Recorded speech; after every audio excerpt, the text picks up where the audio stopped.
Security level, magenta. Transcription servitor startup sequence. Now is the time for all good men to come to the aid of the Emperor. Planet. Joseph Harlock sucks at cards. Location. Precinct House J1, Jack Hive, Meeting Room, Justice 277A. Local time 21:15. Date redacted. Governor Marshall. In the name of the Emperor and the Pax Imperialis, I hereby call this 15th daily meeting of the Harlockian Governing Council to order. Per the regulations of Transitional Governments Council, I will now call the roll and review the minutes of our last meeting.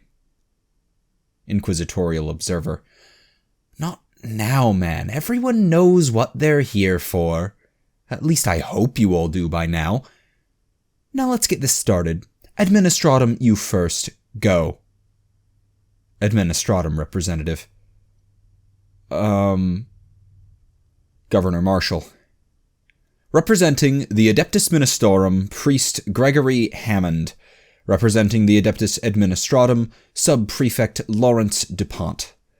Observing on behalf of the Holy Orders of the Emperor's Inquisition, Inquisitor redacted. Representing the Harlockian noble houses, end page 1. Page 134. Ecclesiarchy Representative. And finally, we've begun recalling the preachers we deployed to the lower hab blocks of Jack and Queen Hive. We believe that the spiritual health of their lower classes is in acceptable order, but we have some concerns about... Inquisitorial Observer. Yes, and you're sending them to the middle and upper levels of 7, as I suggested a week ago. Please inform that flatulent bag of augmetics and moral platitudes masquerading as this world's deacon, that if he doesn't begin performing his duties with a little more alacrity, I'll be forced to take personal control of your affairs. Or maybe I'll just second you all to the Order's Famulus. At least they know how to take a damn hint. Ecclesiarchy Representative. I humbly protest your... Inquisitorial Observer. That's nice. Anything else? No? Then you're dismissed. All of you. No, don't look at him, damn it. I said we're done here. Go. Get. Off with you. Governor Marshall. Meeting adjourned. End page 134. Page 137. Inquisitorial Observer. Good show, Governor Marshall, but if you could just dial that whole the law thing back a bit, that'd be great. Governor Marshall. Sir. Inquisitorial Observer. Now, where are we on the arrests? I've received confirmation that the Inquisitorial convoy will be arriving for them in 3 days, and I expect your men to have the entire collection ready?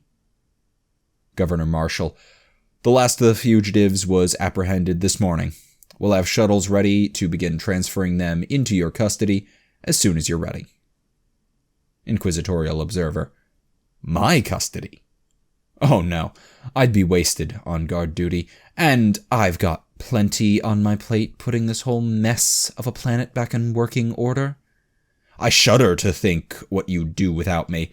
Don't worry, headquarters has sent several of their, shall we say, less intellectually inclined inquisitors to handle the transportation of these traitors. I'm sure they'll be able to handle any problems, and I think I'll send my interrogator along too. She's been having trouble staying focused lately. Time for a change, I think. Governor Marshall. Sir? Inquisitorial Observer. Never mind. Just be sure to have all your best arbites on hand and briefed on the transfer procedures I sent over. Remember, the artifacts go first, then the governor and his nobles, then the secret police, and then the varying Adepta traders. Governor Marshall. And the rogue agents? Inquisitorial Observer. What? Those idiots? This convoy is for the important prisoners. The whole point is to keep them as isolated from any outside support as possible. Governor Marshall. So, you've requested a separate transfer ship then? Inquisitorial Observer. For them? Of course not. Well, the Inquisition, not to mention me personally, will be more than happy to make an example. They themselves are completely unimportant. Just send them over on the next Arbite prison ship you've got going that way. End page 137. Page 138. Governor Marshall. Adeptus Arbite vessels are not prison ships. They are the fist of the Emperor's justice, enforcers of the Pax Imperialis, the longest arm of the...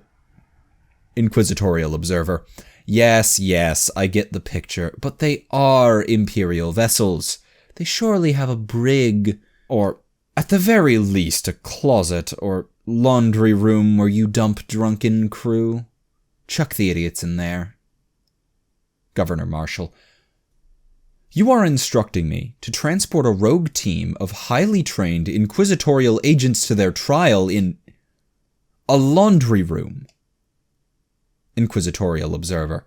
Oh, come on. They're highly trained inquisitorial agents, in the same sense you were a traffic officer. Just because someone with a low sense of humor declared them such doesn't make it true. And in any case, they'll be on an entire ship full of Arbites. Not even the most brain-damaged, slow-witted, incompetent meathead of an officer would let themselves be taken by Governor Marshall. Inquisitorial Observer. Well, I mean, actually. Governor Marshall. Very well, I'll see to their delivery to Inquisitorial headquarters personally. My second in command will fill in... Inquisitorial Observer. No. Governor Marshall. Inquisitorial Observer. I need you here to keep things running. Maintain the rule of law on this dangerously criminal world and all that stuff. Governor Marshall. Inquisitorial Observer. Look, just ship them off and don't worry about it. That's a direct order. Governor Marshall. Sir. Inquisitorial Observer. Good. That's settled then. Just let me know when your ship arrives. Should have some of the mundane evidence catalogued and ready for transport by then, and possibly report on... End page 138. Watch log. The Unflinching Adherence. Current anchorage, Jack Station, Joseph Harlock sucks at cards. Current shift, 1. Officer of the deck, First Officer Mills. Timestamp. Corrupted. New section begins. 0615-0620.log. First Officer. He wants us to put them where? Doesn't he know we have a brig? Communications Officer. Yes, I told him. He said the Inquisitor requested it specifically. First Officer. The Inquisitor? These are Inquisitorial prisoners? Communications Officer. He, didn't say. Just that they weren't important and that their crimes were included in the official transfer request. I have it here. First Officer. These are parking violations. Are you sure he was the Governor Marshal? Communications Officer.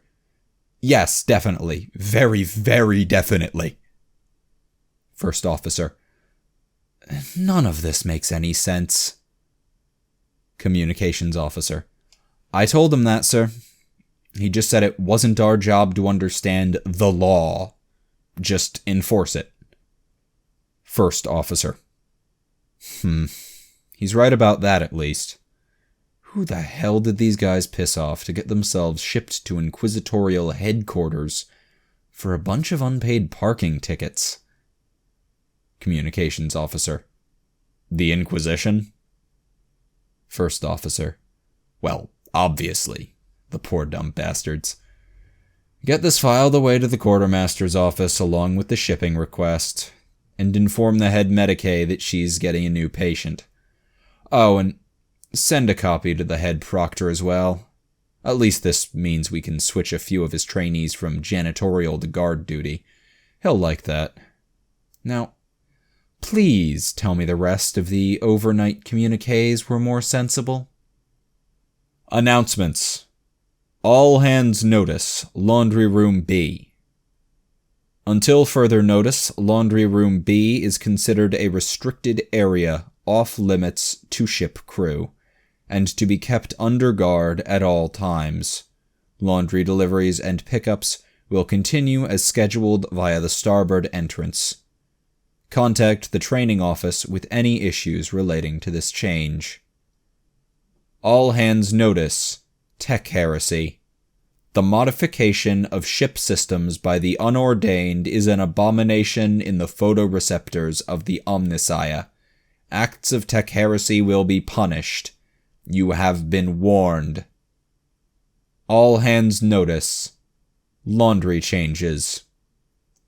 Laundry Room B is to remain sealed to all personnel, pending Mechanicus inspection. Repairs on the surrounding rooms and corridors are scheduled for completion within 3 days. Until further notice, Laundry Room A is considered a restricted area off limits to non-essential ship crew and to be kept under guard at all times. Laundry deliveries and pickups will continue as scheduled via the port entrance, including all laundry originally routed to Room B. Contact the training office with any issues relating to this change.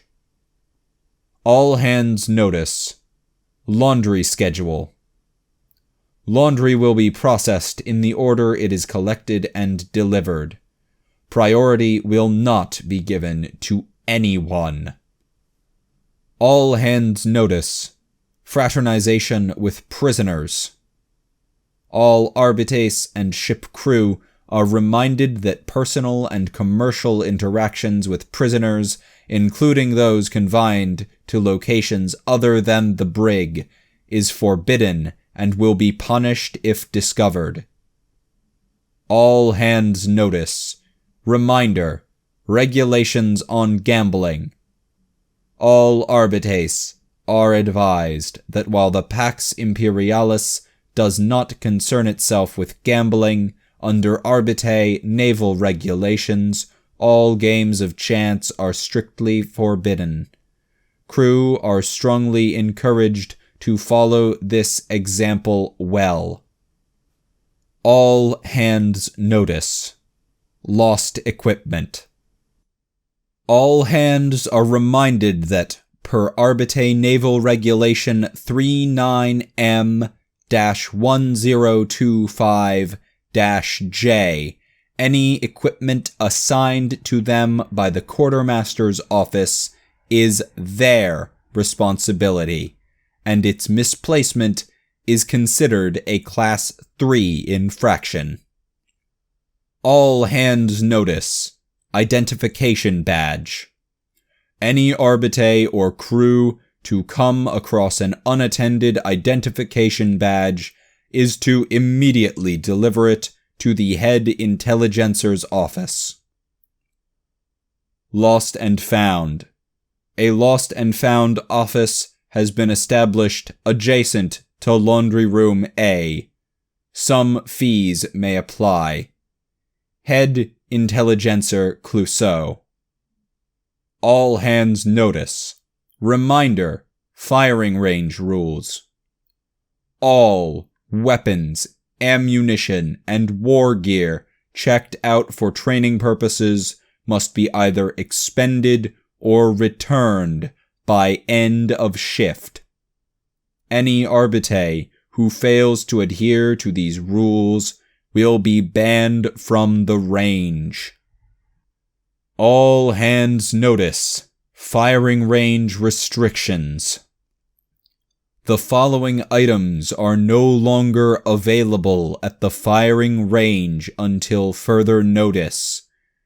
Anti-personnel mines, breaching charges, demolition charges, frag, crack, and flash grenades. These restrictions will be lifted following the next resupply. All hands notice. Warp storm. The navigator has identified an unexpected warp storm obstructing our course. All Arbites, including trainees, are to assume their counter-boarding stations until such times as the navigator gives the all clear. The forward and aft chapels will be holding continuous services for the duration. All hands notice. Conspicuous valor in the face of the unholy. Trainees Mulroy and Murtaugh are hereby promoted to full trooper in recognition of their miraculous, completely unassisted defense of the starboard section of Deck 3 during yesterday's warp incursion. Medical Work Release Program. Due to the recent influx of wounded, select medically trained prisoners have been granted ship access between Laundry Room A and the Med Bay under supervision of Troopers Mulroy and Murtaugh. Head Intelligencer Clouseau. Terrence Dockbosson, 5th of his name and Shift 3 Dock Boss of Smallcraft Bay 12, watched approvingly as his team moved to receive the last incoming shuttle of the shift. His appreciative nodding and thoughts of the meal waiting in his cabin were interrupted by the opening of one of the bay's personnel doors and the arrival of 2 fully armed Arbites. Knowing a snap inspection when he saw one, Terrence regretfully bid all thoughts of a hot soya dinner goodbye and moved to greet the taller of the pair, who looked to be a full investigator instead of the usual grunts that drew the duty. He was surprised, albeit pleasantly, when the helmeted investigator waved off his proffered manifest, and merely ordered him to gas it back up and then take an early break. We'll handle the rest. Terrence rounded up his team and directed the investigator toward the bay's master control altar, which the taller Arbite was unexpectedly interested in. As they made their way towards the exit, the youngest member of his team paused and asked whether it was really okay to leave their post before the end of the shift. The dock boss just paused and directed the boy's attention to where the shorter Arbite was waving a stack of official documents in the face of an annoyed shuttle pilot, who batted them aside and asked, "Aren't you a little short for an Arbite?" The Arbite shrugged. "Aren't you a little mouthy for a delivery man who wants to get a proper tip and not have his knees broke?" As the pilot, who was evidently unfamiliar with the Arbites and their penchant for literalness, puffed up with indignation and began to respond, Terrence clapped the boy on the shoulder and steered him out the exit. The door shut behind them on a bellow of, "I'm not a damned deliveryman, you my knee!" Decades later, Judge Captain Terrence Dockbosson VI fondly recalled that as the day he decided to abandon several generations of family tradition and enlist in the Arbites. Nubby had just finished cramming the annoyingly loud pilot into a handy shipping container, without any help from Tink, mind you, when one of the bay's doors opened to admit 2 more Arbites pushing a loaded pallet and wheelchair, respectively. "Why's the shuttle still closed, Tink?" asked the wheelchair-pushing Arbite. "We've got a bit of a time limit here, you know."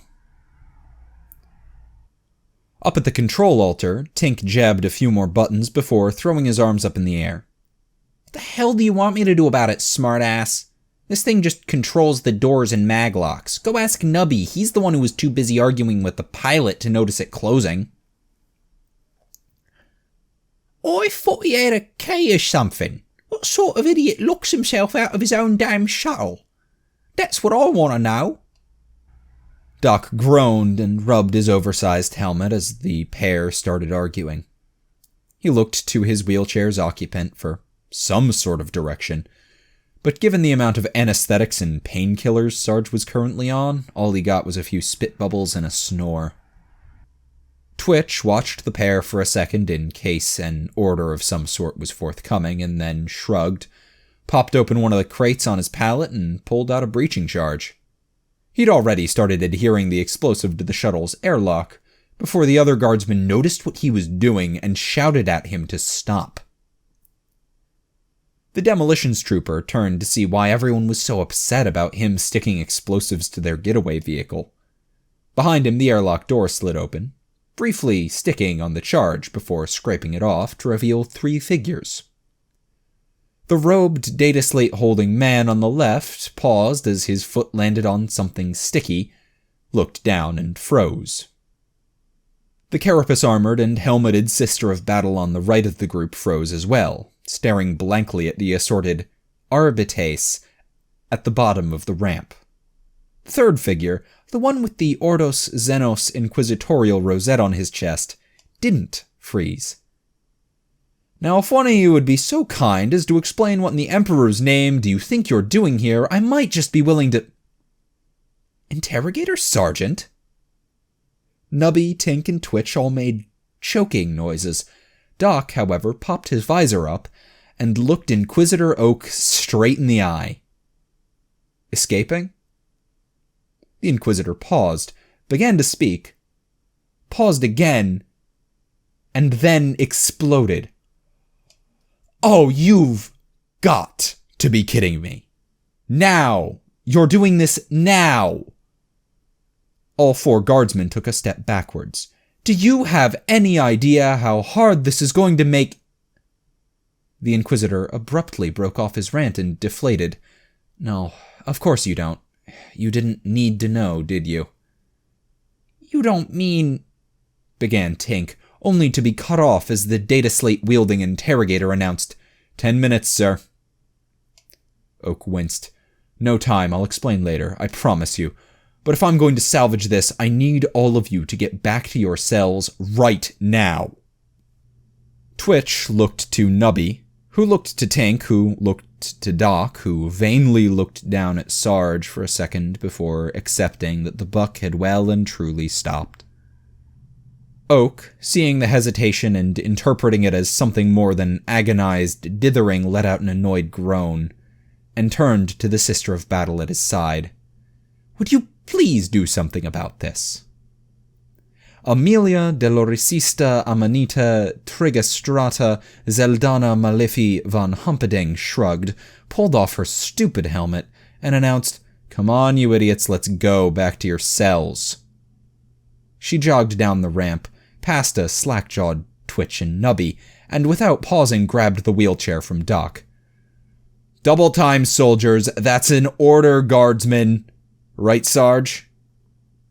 The snoring non-com jerked in his seat and slurred, an order, guardsmen, before slumping over again. Twitch, Nubby, and Doc shared a look and a shrug, and then filed after the pair. Up at the control altar, Tink grumpily undid the door control overrides he'd just implemented, and with a mutter of worst escape attempt ever, fell in at the end of the line. Amy leaned back in her chair and kicked her black and red carapace-armored feet up on the large table in the middle of the laundry brig. Across from her, Nubby paused from helping Twitch unload their pallet full of crates to open one of them and pull out a double handful of bottles. The markswoman snagged the one that was slid her way and sipped at it as she eyed the familiar clutter of boxes, barricades, and the occasional loop of razor wire littering the room. Admittedly, all the piles of laundry and the large machines lining the walls were a bit out of place, not to mention the haphazard network of pipes, wires, and chutes linking everything to some sort of giant rat's nest in the far corner of the room, where Tink was swearing at something or other. Overall, it was very homey, though she did wonder where the sandbags had come from. Nice digs. Expected something a bit more, prison-y. Tink poked his head from behind the kludged-together control altar he was abusing. Yeah, guess the Arbites are too incompetent to do their own laundry or something and wanted some expert help. Nice hair, by the way. Looks like she nearly got it all one color this time. And only a moderate amount of facial scarring, too. Tink flinched as Amy drew her bottle back for a throw, but relaxed as she decided there were better uses for the first beer she'd even seen in over a month. Doc's girl does good work, doesn't she? The marked woman turned her head towards the curtain that had been hung around one of the bunks at the far end of the room, and raised her voice slightly. Even if my dearest Valentine gets a tad on the bitchy side without her boy toy around to play doctor. There was a strangled sound of protest from the little makeshift operating theater, followed by crashing clatter and a series of curses. Nubby and Tink both snickered. Twitch went to inspect the disturbance for signs of hostile activity. Amy smirked and sipped her drink before continuing. Seriously, though, should have heard what she said to Oak when he turned up out of nowhere wanting to haul me off. If the adept wasn't there to talk her down, she'd have probably given him a round of involuntary treatment. The old smooth talker brought her around, though. She paused and tapped her cartoonishly oversized breastplate. Even convinced her to loan me her combat gear for this old sister disguise thing. Nubby made a face. You sure it's just a disguise? 'Cause I got something like 20 crates of bolter ammo around here somewhere. Not even sure why I let them pay me with that stuff anymore. What was the disguise even for, anyway? Asked Tink. Did Oak need someone to inspect a sororitas convent for signs of deviant practices and figured you'd know where to look? Amy flipped a single finger in Tink's direction and then shrugged. No idea. He's a tight-lipped fucker, ain't he?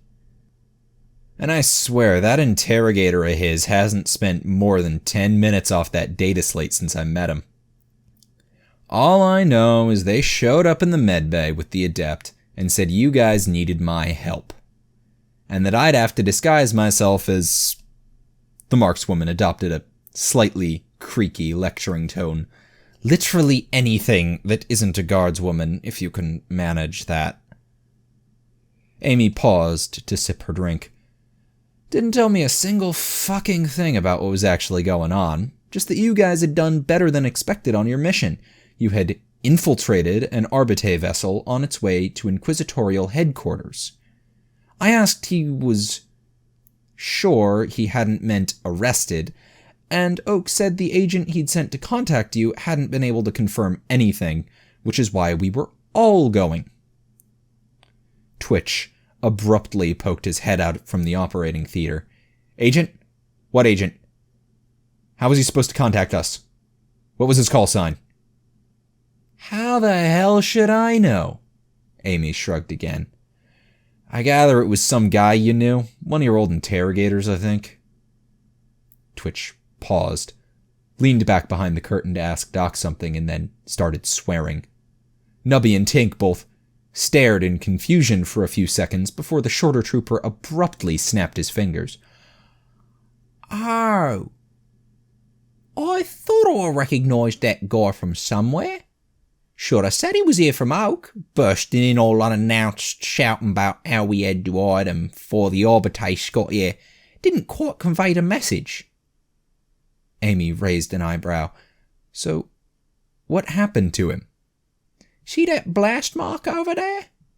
Nubby gestured towards a stained section of deck plate only a few steps from the door. Twitch did tell him to stop. At least we got the rest of them disarmed before the Arbites showed up to grab him. Tink chimed in. And Doc said the head Medicaid got his leg back on before they hauled him off to the brig. There was a lull in the conversation in which a faint metallic clanking sound could be heard from behind the curtain. Amy shook her head and took another sip. So, speaking of Doc and whatever half-assed medical procedure he's conducting back there, her casual tone became a bit forced.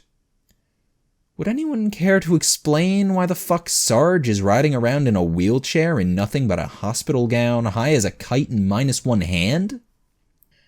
Nubby flinched and looked at Tank, who was suddenly completely engrossed in his master laundry control unit. The ugly little trooper sighed and picked his nose thoughtfully. You are member Bane Johns? No? Amy paused. Wait, you mean Twitch's vampire orc guy? There was a triumphant shout from the far side of the curtain. You mean he was real? And wasn't he hauled off to some sort of prison just like that bitch was? Yeah, about that. So no shit, there we were. Inquisitor Quercus, or Oak, as his numerous underlings insisted on calling him, took a second to collect his thoughts before keying open the warning-covered laundry room door. The meeting with the judge captain had gone quite well. The man and his first officer had proved to be unexpectedly aware of the storm clouds gathering on the horizon, and Oak had always held with the old Inquisitorial adage, a little truth goes a long way. He made a note to do something extra for their careers, and maybe see if they had any promising new recruits coming up through the ranks. Assuming he survived the storm himself, of course. Oak's trip down to the evidence lockers to review Inquisitor Syssitat's in-depth report had been a less enjoyable experience. He couldn't deny that the mission had been successful, beyond all reasonable expectations, really, given the situation. The man's initiative was commendable, and his plan for the next stage was good as well, if not quite as brilliant as his astropathic message had suggested. But all that aside, how mind-bogglingly close everything had come to total failure, and for such stupid reasons, shook him to his core. It was beyond Oak's understanding how someone with such an amazing analytical mind could be so petty, insufferable, and incapable of seeing the results of their own actions. He'd left his interrogator to sift through the rest of Syssitat's drivel for the pertinent details. Right now, he needed to go have a chat with some guardsmen before they did anything else to destabilize the balance of the sector. But turns out, nobody told that crazy fucking cogboy about the whole door thing during warp turbulence. So you remember those squigs he was keeping to see if they could be turned back into gene stealers? Well, the good news is Hydroponics Bay 3 no longer has a mutant crutoid problem. Oh, and Jim wanted me to let you know that some sort of smelly shadow monsters nicked all that stuff you had stashed under Deck 7 and disappeared. Those ungrateful bastards! So overall, pretty normal until Oak showed up and had this big secret meeting with the Adepts and the Mad Magos. Inquisitor Quercus cleared his throat. Amy flinched and scattered the better part of a dozen bottles as she tried and failed to stop herself from tilting over backwards. The two guardsmen, sitting on either side of her, scrambled to shove their own collections of bottles under the table. The exhausted medic slumped a little further up, didn't bother. Neither did the trooper who'd watched Oak enter, preferring to remain completely focused on the Inquisitor's movements while fingering something held just under the table. Oak carefully moved his hands a little farther from his weapons and directed his attention to the last guardsman, the one sitting at the end of the table and still wearing a hospital gown. Interrogator Sergeant rose slightly unsteadily to his feet and began to salute, only to pause as he remembered his one medically approved drink in his hand and switched his left. There was a metallic thunk as the shiny new augmetic hand rebounded off his forehead with the force of a small hammer. He swayed for a second, attempting to maintain eye contact with Oak, and then abruptly sat back down. From her position on the floor, Amy fumbled through the bottles around her before settling on an unopened one and raising it into the air above her. Hey, boss! They got beer. Want one? Oak surveyed the room a few seconds longer, and then sighed. Yes, I really think I do. I'm going to tell you a story. A long time ago, there was an interrogator who served an Inquisitor in the Ordo Hereticus. For several years, they pursued a heretical cult whose influence was so subtle and mysterious that even their Inquisitorial comrades questioned its existence. In the end, they finally tracked the cult to an Imperial Schola Progenium. They purged the Schola, but before their deaths, the heretics managed to summon a powerful demon and bind it in the body of the Schola's High Abbot, who killed all but a handful of the Inquisitor's team before he was destroyed. Following this bitter victory, the Inquisitor decided to retire to an administrative role within his Ordos, and the interrogator was promoted to full Inquisitor. But, at his master's insistence, he took up service in a separate branch of the Inquisition. Several years later, the junior Inquisitor encountered two rumors. One of a new theory for the training of Inquisitorial agents, and the other of a new Inquisitorial power block which welcomed more radical members into its ranks. Something about these rumors struck him as familiar. So, despite both these things being outside the purview of a junior Ordos Xenos Inquisitor, he followed them to their source, which turned out to be his old master. He confronted his master, but not alone, and not peacefully. 5 Inquisitors died that day, including the Master, who fought with a completely unexpected strength and ferocity. The Junior Inquisitor later believed he was a demon host, and claimed he recognized from the cult's lair. The Senior Ordos Hereticus Inquisitor, who led the investigation, disagreed. Decades later, a proposal for the foundation of an inquisitorial school was put forth by the very same woman. The no longer very junior Inquisitor found this to be suspicious and investigated with prejudice. The results were similar. 6 times. 6 damn times I've killed that thing, and every time it comes back in the body of one of my comrades. I've tried every banishment known to the Inquisition, at least all those the Ordo Malleus will share with me. And it just keeps coming back.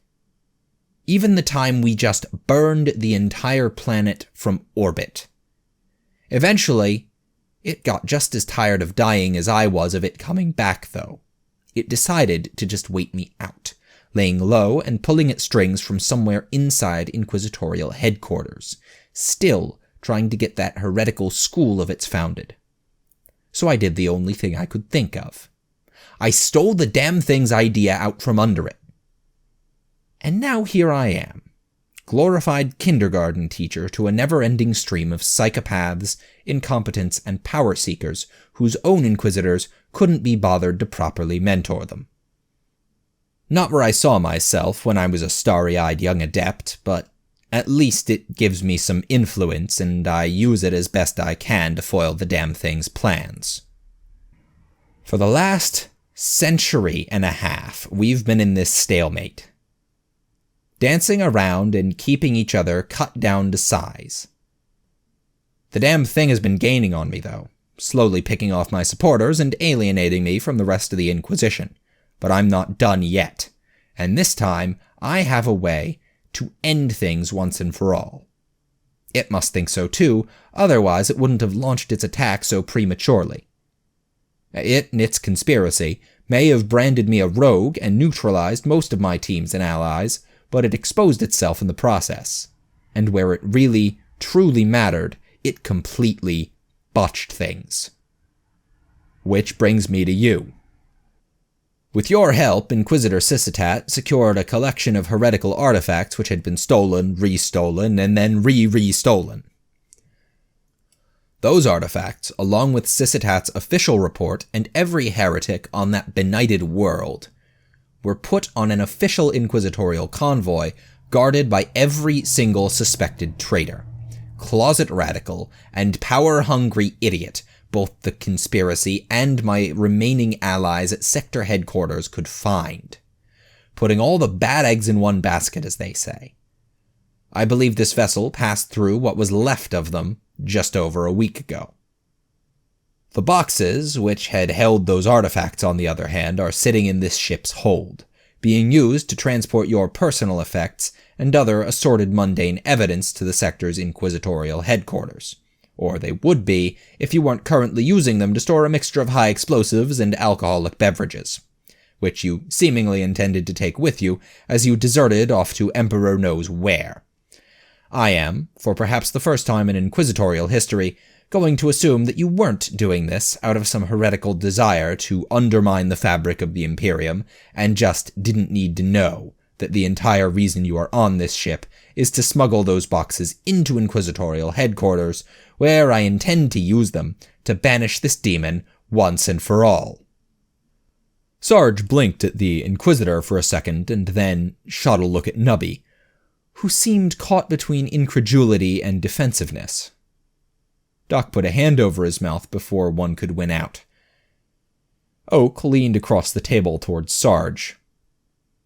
Now that you do know, though, what I need you to do is put those boxes back exactly where they were. Complete with their contents, assuming you haven't hawked them for booze money or something similarly ridiculous. Nubby made a sputtering sound from behind Doc's hand. Oak ignored it. Then I need you to promise to stay put and allow yourselves to be transported to Inquisitorial headquarters for your trial. Tink broke his uncharacteristically long silence. Are you nuts? They'll shoot us for heresy. Oak rolled his eyes at him. No, they won't. He held 3 fingers up in Tink's direction and ticked one down. First of all, despite all the impressive and quite frankly ridiculous things you've managed to accomplish in your short Inquisitorial career, the conspiracy does not consider you important. Presumably because of the 2 agents who actually knew you long enough to get past your rather unique first impressions.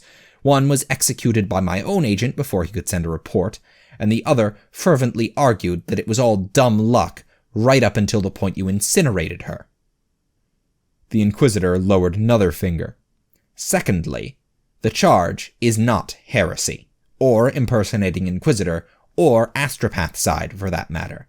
It's assisting a rogue Inquisitor, and unless you are considered particularly dangerous or important, the punishment for that is imprisonment in stasis until said Inquisitor's trial, after which you're released into their custody pending official review of your actions.